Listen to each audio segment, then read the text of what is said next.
respected Honorable Vice Chancellor Dr. Ravi and all other dignitaries on the dais and off the dais. ಎಲ್ಲ ಹೆಚ್ಚಿನವರು ನನ್ನ ತಂದೆಯ ಸ್ಥಾನದಲ್ಲಿದ್ದೀರಿ. ಸ್ವಲ್ಪ ಮುಜುಗರ ಆಗ್ತಾ ಇದೆ ಇವತ್ತು ಮಾತಾಡಲಿಕ್ಕೆ, ಜಾಸ್ತಿ ಹೊತ್ತು ತಗೊಳ್ಳೋದಿಲ್ಲ. ಯಾಕಂದ್ರೆ ನನಗೆ ಇಲ್ಲಿ ಬಂದಾಗ ಆಘಾತ ಆಗಿರೋದು, ಅದು ಸ್ಟೇಜ್ ಮೇಲೆ ಕೂತ್ಕೊಂಡಾಗ ಆಘಾತ ಆಗಿರೋದು ಆಡಿಯನ್ಸ್ ನೋಡ್ಬಿಟ್ಟು. ಸಾವಿರಾರು ಜನರಿಗೆ ಉದ್ದೇಶಿಸಿ ಮಾತನಾಡಿದವರು ನಾನು. ಬಟ್ ಇವತ್ತು ಇಲ್ಲಿ ಒಂದು 200 ಜನ ಇರ್ಬೋದು ಹೆಚ್ಚು ಕಡಿಮೆ. ಆದರೆ ಅದರಲ್ಲಿ 95% ಜಾಸ್ತಿ 60 ವರ್ಷ 50 ವರ್ಷ ದಾಟಿದವರು. ನಾನು ಬಯಸುವ ಏಜ್ ಗ್ರೂಪ್ 30ರಿಂದ 45 ವಯಸ್ಸಿನ ಏಜ್ ಗ್ರೂಪ್ ನಾನು ಬಯಸ್ತೀನಿ. Always to address I expect 30 to 45 years age group. ಅಲ್ಲಿ ಮೀಟ್ ಅಂದಾಗ ಆ ಏಜ್ ಅವ್ರು ಬರ್ತಾರೆ ಅನ್ನೋ ಭಾವನೆಯಿಂದ ನಾನು ಬಂದೆ. ಯಾಕೆ ನಾನು ಆ ಏಜ್ ಗ್ರೂಪ್ ಅನ್ನೇ ಪ್ರಿಫರ್ ಮಾಡ್ತೀನಿ ಅಂತಂದ್ರೆ, ಅವರಿಂದ 2 ಕೆಲಸ ಬಹಳ ಮಹತ್ತರವಾದದ್ದು ಆಗಬೇಕು. ಒಂದು, ಟೀನೇಜ್ ಮಕ್ಕಳನ್ನ ಒಂದು ಮೌಲ್ಯಯುತವಾಗಿ ವ್ಯಾಲ್ಯೂಸ್ ಅನ್ನ ಇನ್ಕಲ್ಕೇಟ್ ಮಾಡಿಬಿಟ್ಟು ಸಮಾಜಕ್ಕೆ ಕೊಡುವಂತಹ ಕೆಲಸ ಆ ಗ್ರೂಪ್ ಇಂದ ಆಗಬೇಕು, 30 to 45.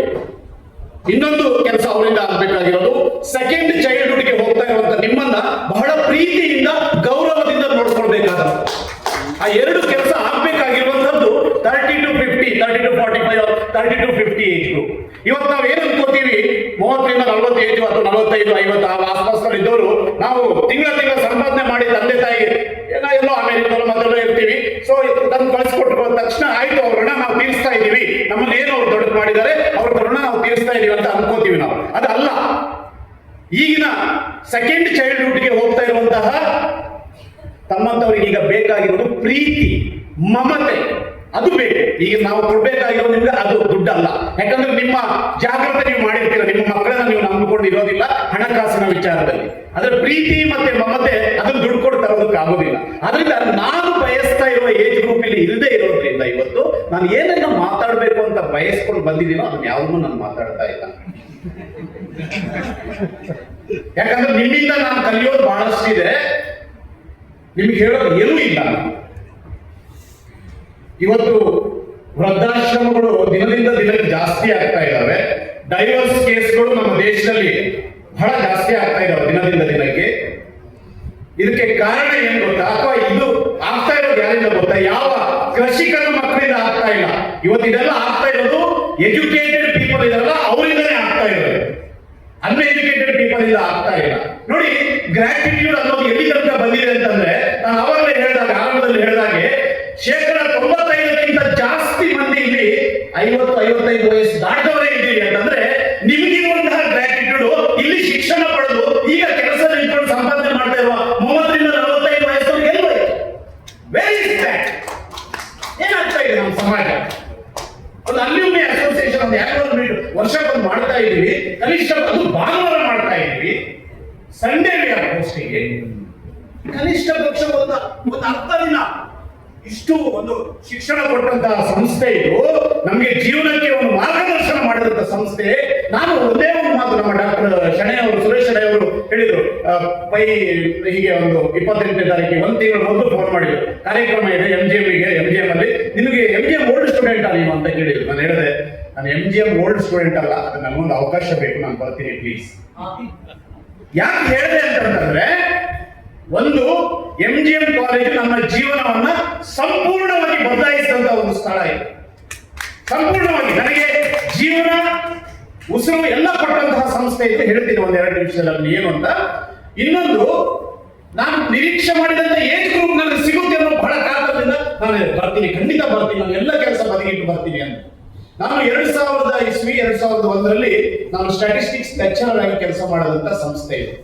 ಮಾಧವರಾಯ್ HOD ಆಗಿದ್ರು, ಲವರಾಜ್ ಸರ್ ಇದ್ರು, ಪದ್ಮಾವತಿ ಬಡಕಿಲ್ಲ ಅವರಿದ್ರು, ML ಸಾಮಗ್ರಿ ನೋಡಿದ ದೂರದಿಂದ ನಮಸ್ಕಾರ ಮಾಡ್ತಾ ಇದ್ದೀನಿ ಅಷ್ಟೇ. ಯಾಕೆ ಬಹಳ ಗಂಭೀರ ವದನ ಅವ್ರದ್ದು, ಬಹಳ ಗಂಭೀರ.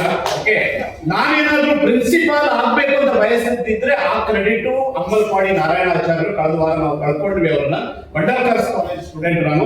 ಅವರ ಒಂದು ಲವಲವಿಕೆ ಅದನ್ನೆಲ್ಲ ನೋಡ್ಕೊಂಡು ಆದ್ರೆ ನಾರಾಯಣಾಚಾರ್ಯ ಆಗಿ ಪ್ರಿನ್ಸಿಪಾಲ್ ಆಗ್ಬೇಕು ಅಂತ ಬಯಸಿ ನಾನು ಈ ಶಿಕ್ಷಕ ಹುದ್ದೆಗೆ ಬಂದವನು. ಸಬ್ಜೆಕ್ಟ್ ಅಲ್ಲಿ ಸ್ಟ್ಯಾಟಿಸ್ಟಿಕ್ಸ್ ಅನ್ನು ಆಯ್ಕೆ ಮಾಡ್ಕೊಳ್ಳೋದಕ್ಕೆ ಮುಣಕಿನಜೆಟ್ಟು ಬಾಲಕೃಷ್ಣ ಭಟ್ ಅಂತೇಳಿ, MB ಭಟ್ ಅಂತೇಳಿ ಬಂಡಾರ್ಕರ್ ಕಾಲೇಜಲ್ಲಿ ಸ್ಟ್ಯಾಟಿಸ್ಟಿಕ್ಸ್ ಪ್ರೊಫೆಸರ್ ಆಗಿದ್ರು. ಅವರ ಪಾಠವನ್ನ ನೋಡ್ತಾ ಆದ್ರೆ ಬಾಲಕೃಷ್ಣ ಭಟ್ ಹಾಗೆ ಸ್ಟ್ಯಾಟಿಸ್ಟಿಕ್ಸ್ ಲೆಕ್ಚರರ್ ಆಗ್ಬೇಕು ನಾನು ಅಂತ ಬಯಸಿದವನು. MGM ಕಾಲೇಜ್ ನಾನು ಲೆಕ್ಚರ್ ಆಗ್ಬೇಕಾದ್ರೆ ಮೊದಲು doctor DMA Pai college of education ಇಲ್ಲಿ ಡಾಕ್ಟರ್ ಮಹಾಬಲೇಶ್ವರ ರಾಯ್ ಪ್ರಿನ್ಸಿಪಾಲ್ ಇದ್ರು. ಅವಾಗ ಅಲ್ಲಿ BA ಮಾಡ್ತಾ ಇದ್ದೆ. 6 ತಿಂಗಳು 7 ತಿಂಗಳು BEd ಕ್ಲಾಸ್ ಆಯ್ತು. ಅವಾಗ ಇಲ್ಲಿ ಒಂದು ಸ್ಟ್ಯಾಟಿಸ್ಟಿಕ್ಸ್ ಪೋಸ್ಟ್ ಇದೆ MGM ಅಂತ ಗೊತ್ತಾಯ್ತು.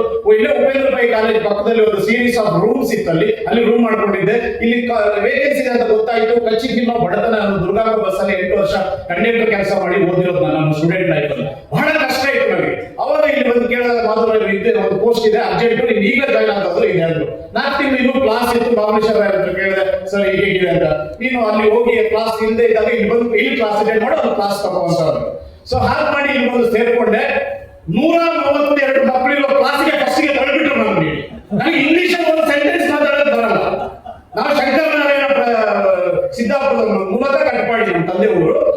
ಸಿದ್ದಾಪುರದಲ್ಲಿ ನಮ್ಮ ತಂದೆ ತಾಯಿ ಅಲ್ಲಿ ಸೆಟ್ ಆಗಿದ್ರು. ನಾನು ಶಂಕರನಾರಾಯಣ ಗೌರ್ಮೆಂಟ್ ಕಾಲೇಜಲ್ಲಿ PUC ಓದಿರೋದು. ಏನು ಇಂಗ್ಲಿಷ್ ಅಲ್ಲಿ ನನಗೆ ಮಾತುಕತೆ ಇಲ್ಲ. ಸೈನ್ಸ್ ಸ್ಟೂಡೆಂಟ್ ಓದಿರೋದು ಮಾತ್ರ ಅಷ್ಟೇ ಇಂಗ್ಲಿಷ್ ಅಲ್ಲಿ ಓದ್ತು ಬಿಟ್ರೆ ಮಾತಾಡೋದು ಬರ್ತೇ ಇರಲಿಲ್ಲ. ಸೊ ಆವಾಗ ಇಲ್ಲಿ ಬಂದು MGM ಕಾಲೇಜ್ ಲೆಕ್ಚರ್ ಆದಾಗ ಫಸ್ಟ್ ನಾನು ಕ್ಲಾಸಿಗೆ ಹೋಗಿ ಆ ಮಕ್ಕಳು ನೋಡಿದ್ರೆ ಗಾಬರಿ ಆಗ್ಬಿಟ್ಟೆ. ಮಕ್ಕಳ ಹತ್ರ ಹೇಳ್ಕೊಂಡೆ, I do not know how to speak in English in general, but subject I will teach you in English. ನನಗೆ ನೀವು ನನಗೆ ಇಂಗ್ಲಿಷ್ ಹೇಳ್ಕೊಡಿ, ನಾನು ನಿಮ್ಗೆ ಸ್ಟ್ಯಾಟಿಸ್ಟಿಕ್ಸ್ ಹೇಳ್ಕೊಡ್ತೀನಿ ಅಂತ ಹೇಳ್ಬಿಟ್ಟು ಒಂದು ಕಾಂಪ್ರಮೈಸ್ ಮಾಡ್ಕೊಂಡ್ಬಿಟ್ಟೆ ಮಕ್ಕಳು. So today what I am, that credit completely goes to MGM college because this college has built self-confidence in me. ಆತ್ಮವಿಶ್ವಾಸವನ್ನು ಬೆಳೆಸಿದಂತ ಒಂದು ಸಂಸ್ಥೆ. 1 ವರ್ಷ ಆಯ್ತು, ಸಂಬಳ 4,500 ತಿಂಗಳಿಗೆ. ಅದು ಮಾರ್ಚ್ ಅಲ್ಲಿ ಟರ್ಮಿನೇಟ್ ಮಾಡ್ತಾರೆ. ಏಪ್ರಿಲ್ ಈಗ ಗೊತ್ತಿಲ್ಲ ಸರ್ ನನಗೆ, ಈಗ ಗೊತ್ತಿಲ್ಲ. ಆವಾಗ ಕತೆ ಹೇಳ್ತಾ ಇದ್ವಿ 2000 ಕತೆ ಇಲ್ಲ ಈಗ ಆವಾಗ ಇತ್ತು. ಮಾರ್ಚ್ ಅಲ್ಲಿ ಟರ್ಮಿನೇಷನ್. ಮಾರ್ಚ್ 31ಕ್ಕೆ ಕರೆಕ್ಟ್ ಆಗಿ ಶಾಂತರಾಮ್ ಸರ್ ಅವರು ಆರ್ಡರ್ ಬರ್ತಿತ್ತು, ಟರ್ಮಿನೇಷನ್ ಆರ್ಡರ್ ಬರ್ತಿತ್ತು. ಏಪ್ರಿಲ್ ಮೇ ಜೂನ್ 14ನೇ ತಾರೀಕಿಗೆ ವಾಪಸ್ ತಗೊಳ್ತಿದ್ರು. ನಾವು ಜೂನ್ 16ರಿಂದ ಮಾರ್ಚ್ 31 ತನಕ ಏನ್ ಸಂಬಳ ಒಟ್ಟು ಮಾಡಿ ಇಟ್ಟಿದ್ವೋ ಮಿಕ್ಕಿದ 2 ತಿಂಗಳಲ್ಲಿ ಎಲ್ಲ ಖಾಲಿ ಆಯ್ತಾ. ಸ್ಯಾಮ್ ಡೇನಿಯಲ್ ಅವರು ಪ್ರಿನ್ಸಿಪಾಲ್. ಏನಾದ್ರೂ ಗಂಭೀರವಾಗಿ ಅಡ್ಮಿನಿಸ್ಟ್ರೇಷನ್ ಮಾಡೋದಾದ್ರೆ ಡೇನಿಯಲ್ ಸಾಹೇಬ್ ನೋಡ್ಕೊಂಡು ಅದು ಆ ಕ್ರೆಡಿಟ್ ಕಂಪ್ಲೀಟ್ ಆಗಿ ಅವ್ರಿಗೆ ಹೋಗುತ್ತೆ. ಅವ್ರು ಪ್ರಿನ್ಸಿಪಾಲ್ ಆಗಿದ್ರು, ಎಕನಾಮಿಕ್ಸ್ ಪ್ರೊಫೆಸರ್. ಅವ್ರ ವಾಯ್ಸ್ ಎಂತ ಗಡಿಸು ಅಂತಂದ್ರೆ ಅವ್ರು ಅಂತ ಹೇಳ್ಬಿಟ್ಟು ಒಂದು ಅಂಬ್ರೆಲಾ ಛತ್ರಿ ಇತ್ತು ಅವ್ರ ಹತ್ರ, ಅದು ಹಿಡ್ಕೊಂಡು ಇನ್ನೊಂದು ಕೈ ಹಿಡ್ಕೊಂಡು ಹೋಗುದು. ಸೊ ಎಂತ ಡೈರಿನೆಸ್ ಅಂತಂದ್ರೆ ಡ್ಯಾನಿಯಲ್ ಸಾಹೇಬ್ರದ್ದು. ನಾನು ಇದರಲ್ಲಿ ಒಂದು ಸ್ಟಾಫ್ ಕ್ಲಬ್ ಇತ್ತು, ಅಲ್ಲಿ ಆ ರೂಮ್ ಅಲ್ಲಿ ಕೂತ್ಕೊಂಡು ಡೆಕ್ಕರ್ ಪೇಪರ್ ಓದ್ತಾ ಇದ್ದೆ. ಅದರಲ್ಲಿ ಬೆಂಗಳೂರಲ್ಲಿ ಸ್ಟ್ಯಾಟಿಸ್ಟಿಕ್ಸ್ ಒಂದು ಲೆಕ್ಚರರ್ ಬೇಕು ಅಂತ ಇತ್ತು. ನೋಡಿದೆ ಅದನ್ನ ಡೇನಿಯಲ್ ಸರ್ ಹತ್ರ ಹೇಳಿದೆ, ಸರ್ ಹೀಗೆ ಒಂದು ಲೆಕ್ಚರರ್ ಪೋಸ್ಟ್ ಬೆಂಗಳೂರಲ್ಲಿ ಇದೆ, ನಾನು ಇಲ್ಲೇ ಇರೋದು 5 ಪೈ 4 ಪೈ, ನಮ್ಗೆ ಏನಾದ್ರೂ ಇಲ್ಲಿ ಅನುಕೂಲ ಆಗೋದ್ರೆ ಇಲ್ಲೇ ಇರ್ತೀನಿ, ಇಲ್ಲ ಅಂದ್ರೆ ನಾನು ಬೆಂಗಳೂರು ಕಡೆ ಹೋಗ್ತೀನಿ, ಏನ್ ಮಾಡೋದು sir? Mr. Pai, just because you are Pai, don't believe these people. Your caste will not be given importance.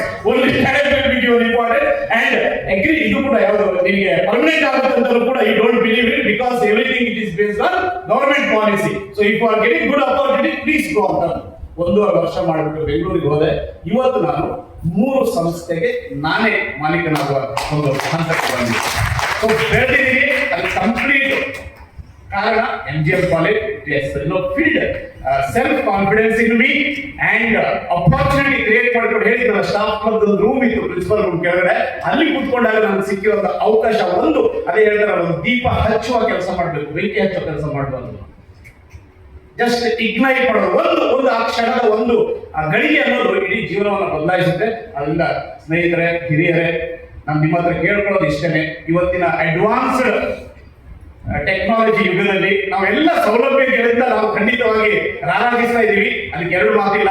ವಿಶ್ವಗುರು ಆಗಿರುವಂತಹ ಆಗ್ತಾ ಇರುವಂತಹ ನಮ್ಮ ಪ್ರಧಾನ ಮಂತ್ರಿಗಳು ಕೂಡ ಸಾಕಷ್ಟು ನಮ್ಮ ದೇಶವನ್ನ ಈ ಪ್ರಪಂಚಕ್ಕೆ ಪರಿಚಯಿಸ್ತಾ ಇದ್ದಾರೆ. ಪೊಲಿಟಿಕಲ್ ಪಾರ್ಟಿ ಬಗ್ಗೆ ಮಾತಾಡ್ತಾ ಇಲ್ಲ ನಾನು, ಒಂದು ವ್ಯಕ್ತಿ ಬಗ್ಗೆ ಮಾತಾಡ್ತಾ ಇದ್ವಿ. ಯಾಕಂದ್ರೆ ವ್ಯಕ್ತಿತ್ವಕ್ಕೆ ಖಂಡಿತ ಮತ್ಸರ ಇರಬಾರ್ದು. ಯಾವ ಪಕ್ಷದಲ್ಲೇ ಇರಲಿ ವ್ಯಕ್ತಿತ್ವಕ್ಕೆ ನಾವು ಮತ್ಸರ ಪಡಬಾರ್ದು. ಅದರಿಂದಾಗಿ ಬಹುಶಃ ನಾವು ಸೌಲಭ್ಯಗಳನ್ನೆಲ್ಲ ಗಮನಿಸಿದಾಗ ನಮ್ಮ ಮಕ್ಕಳಿಗೆ ನಾವು ಕೊಡ್ತೀವಿ, ನಮ್ಮ ಮೊಮ್ಮಕ್ಕಳಿಗೂ ಕೊಡ್ತಾ ಇದೀವಿ.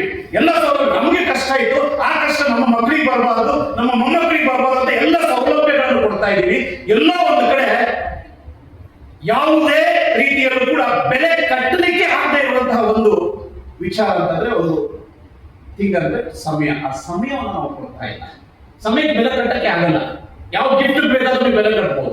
ನಾವು ಸಮಯವನ್ನ ಚಿಕ್ಕ ಮಕ್ಕಳಿಗೆ, ವಿಶೇಷವಾಗಿ 8ರಿಂದ 12ನೇ ಕ್ಲಾಸ್ ತನಕ ಟೀನೇಜ್ ಅಂದ್ರೆ 8th ಸ್ಟ್ಯಾಂಡರ್ಡ್ ಟು PUC ತನಕ ಇರುವಂತಹ ಮಕ್ಕಳಿಗೆ ಸ್ವಲ್ಪ ಸಮಯ ಕೊಟ್ಬಿಟ್ಟು ಅವರಿಗೆ ಮೌಲ್ಯಗಳ ಕುರಿತಾಗಿ ನಾವು ಹೇಳುವಂತಹ ತೀವ್ರ ಅನಿವಾರ್ಯತೆ ಇದೆ. ಒಂದು ಕಾಲ ಇತ್ತು, ನಿಮ್ಮ ಕಾಲ ನಾವು ಓದುವಾಗ we are going behind IQ, intelligence quotient ಇಂದ ಹೋಗ್ತಾ ಇದೀವಿ. ಬಟ್ ಈಗಿನ ಅನಿವಾರ್ಯತೆ IQ ಅಲ್ಲ, because information is at your doorstep ನಾವು. ಈಗ ನಮ್ಮ ಮನೆ ಬಾಗಿಲಿಗೆ ಇನ್ಫಾರ್ಮೇಶನ್ ಬರ್ತಾ ಇದೆ.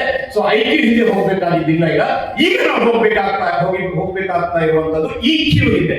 Emotional quotient is very much lacking in the young generation. ಇವತ್ತಿನ ಯುವಕರಲ್ಲಿ ಭಾವನಾತ್ಮಕವಾದಂತಹ ಸೂಚ್ಯಂಕ ಬಹಳ ಕಡಿಮೆ ಆಗ್ತಾ ಇದೆ. ನಾನು ಇವತ್ತು ಬಂದಷ್ಟು ಸುರೇಂದ್ರ ಶೆಟ್ಟರ್ ನೋಡಿದಷ್ಟು ಒಂದ್ಸರಿ ತಪ್ಕೊಂಡ್ಬಿಟ್ಟೆ. ಯಾಕಂದ್ರೆ ಅವ್ರು ನಾನು NSS ಕ್ಯಾಂಪ್ ಒಂದೇ ವರ್ಷ ಮಾಡಿದ್ರು, ಬಾಪುರ ಮಾಡಿದ್ವಿ. ಆ ಅನ್ಯೋನ್ಯತೆ ನನಗೆ 25 ವರ್ಷಗಳ ನಂತರ ನೋಡಿದಾಗ ನನ್ನ ಕನ್ಫ್ಯೂಸ್ ವಿಷಯ ಬಂದ್ಬಿಡ್ತು. ಆ ಭಾವನೆ ಇವತ್ತು ನಮ್ಮ ಮಕ್ಕಳಲ್ಲಿ ಕಾಣಿಸ್ತಾ ಇಲ್ಲ. ಭಾವನಾತ್ಮಕವಾಗಿ ನಾವು ಮಕ್ಕಳನ್ನ ಬೆಳೆಸ್ತಾ ಇಲ್ಲ, ಮೊಬೈಲ್ ಕೊಟ್ಟು ಬೆಳೆಸ್ತಾ ಇದೀವಿ. ಇವತ್ತಿನ ವಿಜಯವಾಣಿ ಪತ್ರಿಕೆ ನೋಡಿ ನೀವು ಗೊತ್ತಾಗುತ್ತೆ ನಿಮಗೆ ಹೆಂಗೆ ಹಾಳು ಮಾಡ್ತಾ ಇದೆ ಮೊಬೈಲ್ ಮಕ್ಕಳನ್ನ, ವಿಶೇಷವಾಗಿ ಟೀನೇಜ್ ಮಕ್ಕಳನ್ನ.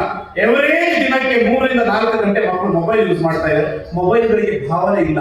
ಅದರಲ್ಲಿ ಬರ್ತಾ ಇರುವಂತಹ ವಿಡಿಯೋ ತುಣುಕುಗಳನ್ನ, ಮತ್ತೊಂದು ಮೆಸೇಜ್ಗಳನ್ನು ನೋಡ್ಬಿಟ್ಟು ಇವತ್ತು ಮಕ್ಕಳು ಸಂಪಾದನೆ ಮಾಡ್ತಾ ಇರೋದು ಏನ್ ಗೊತ್ತಾ? ಸಿಟ್ಟು, ಬೇಸರ, ದುಃಖ, ಡಿಸಪಾಯಿಂಟ್ಮೆಂಟ್, ಇಂಥದ್ದನ್ನೇ ಅವರು ಸಂಪಾದನೆ ಮಾಡ್ತಾ ಇದ್ದಾರೆ ಮೊಬೈಲ್ಗಳನ್ನ ಅಥವಾ ಎಲೆಕ್ಟ್ರಾನಿಕ್ ಗ್ಯಾಜೆಟ್ಸ್ ಗಳನ್ನ ನೋಡ್ಕೊಂಡು. ಸೊ ಅದರಿಂದಾಗಿ ನಾನು ಏನಾದೆ ಆಯ್ತು, ಆಗೋಯ್ತು. ಈಗ ನನ್ನ ನೆಕ್ಸ್ಟ್ ಜನರೇಷನ್ ಏನ್ ಮಾಡಬೇಕು ಅದನ್ನ ನಾವು ಮಾಡಿಸ್ತಾ ಇದ್ರೆ ಬಹುಶಃ ಈ ಹಂತದಲ್ಲಿ, ಅಂದ್ರೆ ನಾವು ಇನ್ನು ಹಿಂದೆ ಹೋದಷ್ಟು ಮುಂದೆ ಹೋಗಲ್ಲ. ನಮ್ಗೆ ಹಿಂದಾದಷ್ಟು ವಯಸ್ಸಿನ ಖಂಡಿತ ಮುಂದೆ ಆಗೋದಿಲ್ಲ. ಸೊ ಈ ಹಂತದಲ್ಲಿ ನಾವು ನೆಕ್ಸ್ಟ್ ಜನರೇಷನ್ ಏನಿದೆ, ಮಕ್ಕಳಿರ್ಬೋದು, ಅವ್ರ ಮೊಮ್ಮಕ್ಕಳಿಗಿರ್ಬೋದು, ಭಾವನಾತ್ಮಕವಾಗಿ ಅವರನ್ನ ಬಂಧಿಸುವಂತ ಒಂದು ಕೆಲಸ ಮಾಡಬೇಕು. ಭಾವನೆಗಳನ್ನ ಹಂಚಿಕೊಳ್ಳೋದಕ್ಕೆ ವೇದಿಕೆ ಮಾಡಿ ಕೊಡಬೇಕು ಅಂತ ಕರೆ ನೀಡ್ತಾ ಅವಕಾಶಕ್ಕಾಗಿ ನಾನು ಅಂಜಲಿ ಅಸೋಸಿಯೇಷನ್ ಅಧ್ಯಕ್ಷರು ಮತ್ತೆ ಎಲ್ಲ ಪದಾಧಿಕಾರಿಗಳಿಗೆ ನನ್ನ ಪೂರ್ವಕವಾದ ಧನ್ಯವಾದಗಳನ್ನು ಅರ್ಪಿಸ್ತಾ ನನ್ನ ಮಾತನ್ನು ತಾಯಿ ಭಾರತ ಜೋರಾದ